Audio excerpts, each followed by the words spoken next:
There were a lot of 8-bit Sonic games. Some were good, others not so much. The last of the bunch was Sonic Blast, released in 1996. It was an ambitious attempt to take the familiar handheld Sonic formula and dress it up with modern, pre-rendered graphics. By this point, the Game Gear was well past its prime. A strong Sonic title could have served as a fitting swan song, but Sonic Blast has never exactly topped anyone's lists of favourites. So, let's take a closer look at Sonic Blast, the good, the bad, and the ugly.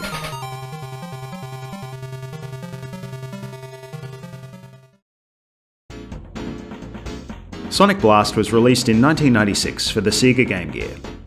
It also came to the Master System a year later, but that's a complicated story. We'll come back to that. It was developed by Aspect, the studio behind many of Sonic's other 8-bit outings. Hot off the heels of Sonic Triple Trouble, Sonic Blast is another traditional side-scrolling platformer, taking its cues from the Mega Drive games of the time. You can choose to play as either Sonic or Knuckles, with each character bringing their own abilities. Knuckles can climb and glide, much like he does in his Mega Drive debut. Sonic, on the other hand, is given a double jump. It's a bit like the Electric Shield ability in Sonic 3, and adds a welcome boost to mobility. So, the ingredients for a great handheld Sonic game were all here. Aspect had plenty of experience with the 8-bit hardware, and the formula was well established by this point.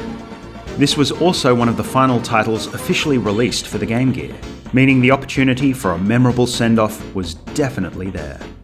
With all that in mind, how does Sonic Blast stack up?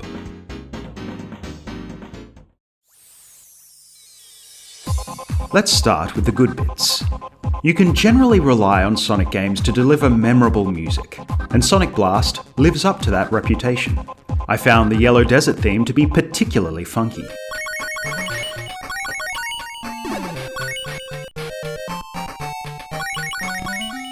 Other tracks, like Red Volcano and the boss theme, are equally catchy and help bring the classic 8-bit Sonic flavour to the game. They're usually quite short, but that's not a big issue, since most acts only take a minute or two to complete anyway. I wouldn't rank this soundtrack alongside Sonic 2 or Triple Trouble, but it's still pretty solid. It's also great to have two playable characters again. Sonic Chaos and Triple Trouble let you choose between Sonic and Tails, but having Knuckles this time around was a welcome change. He was a newer character at the time and hugely popular, so it was nice to see him show up here with his signature climbing and gliding abilities intact. There are also small touches that hint at the care put in by the developers, like the colour-themed environments that match each zone's name, or the little clouds of dust that kick up behind Sonic's shoes when he runs through the sand in Yellow Desert. For better or worse, there's definitely a sense of ambition in Sonic Blast. The use of pre-rendered graphics was unusual on handhelds at the time, and the game clearly wants to be the Game Gear equivalent of Sonic and Knuckles. It certainly didn't play as well as Sonic and Knuckles, unfortunately. Sonic Blast is slow, clunky, and full of questionable design choices. The biggest issue is the level design. Acts are short and simple, but instead of encouraging speed, they actively disrupt your momentum. Loops and ramps feel awkward, sometimes even broken, and the physics just don't hold up under pressure. There's also a constant sense of claustrophobia. The oversized pre-rendered sprites might have looked good on paper, but they crowd the already tiny Game Gear screen. The result? Blind drops, unfair enemy placement, and frustrating platforming. And if you were hoping the Master System version would fix any of this, bad news. That version was handled by Tectoy exclusively for the Brazilian market in 1997, and it feels more like a widescreen hack than a proper port. It's even slower.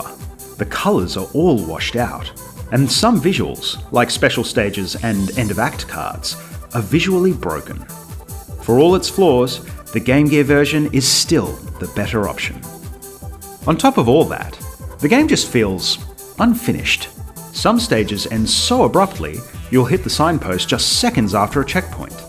Others begin with your character falling into place, like they were dropped in too high. Even the introduction feels unfinished. The original music track runs far longer than what we hear in-game, where it doesn't even reach the climax. It's like a full cutscene was planned, but got left on the cutting room floor. Character controls don't help either. Sonic's double jump is useful, mainly for skipping frustrating segments. Knuckles' gliding and climbing are clunky, and the level design rarely gives you a reason to use them. Ironically, Sonic often ends up being the better choice for exploration.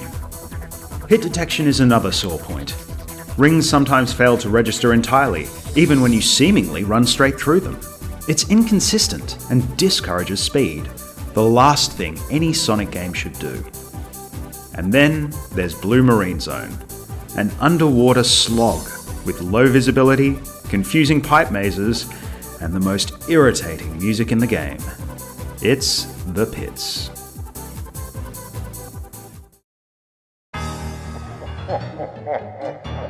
It's been hard to avoid the elephant in the room, so let's get right to it. Sonic Blast is a visually hideous game. From the strange colour palettes to the inconsistent sprite work, this one has aged terribly.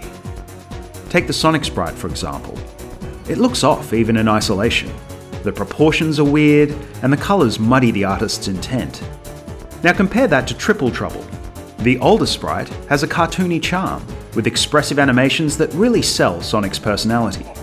Sonic Blast's version just looks stiff, with most of the detail in his face lost in a mess of pixels. The same goes for the stage tile sets. More detail has been added, presumably to match the pre-rendered sprites, but it backfires. The result is more generic and cluttered than the clean, stylized look of earlier 8-bit Sonic games. Then there's the odd perspective shift. Older Game Gear Sonic games stuck to a clean side-on view, which helped with judging gaps and ledges.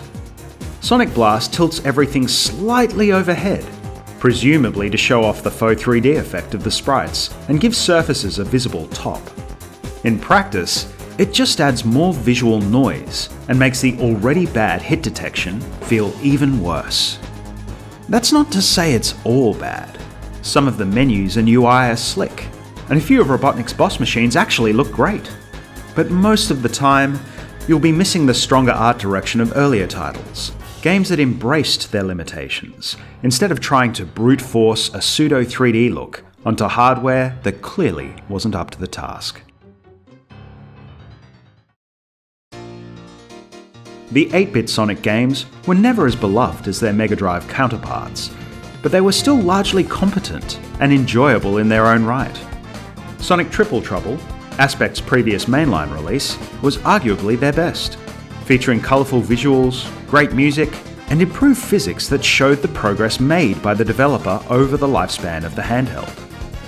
Sadly, Sonic Blast feels like a big step backwards. The visuals are a major issue, awkward, muddy, and lacking charm. But even if you swapped out the art style entirely, you'd still be left with a game that struggles to measure up to its predecessors. Knuckles, while a welcome addition in theory, just isn't fun to use here. His gliding and climbing feel awkward and don't mesh with the level design or physics. The acts themselves are short and forgettable, and the special stages suffer from depth perspective issues and uninspired design. It all feels like a case of overreach. And that's the most frustrating part. There was clearly effort put into this game, but instead of building upon what had worked in Sonic Chaos and Triple Trouble, Sonic Blast leans too heavily into gimmicks that the hardware just couldn't support. Imagine if instead, they'd refined the core gameplay and embraced the colourful, sharp art style of earlier entries. It would have been a much more appropriate send-off for Sonic's 8-bit run. Sonic Blast isn't the worst Sonic game ever made.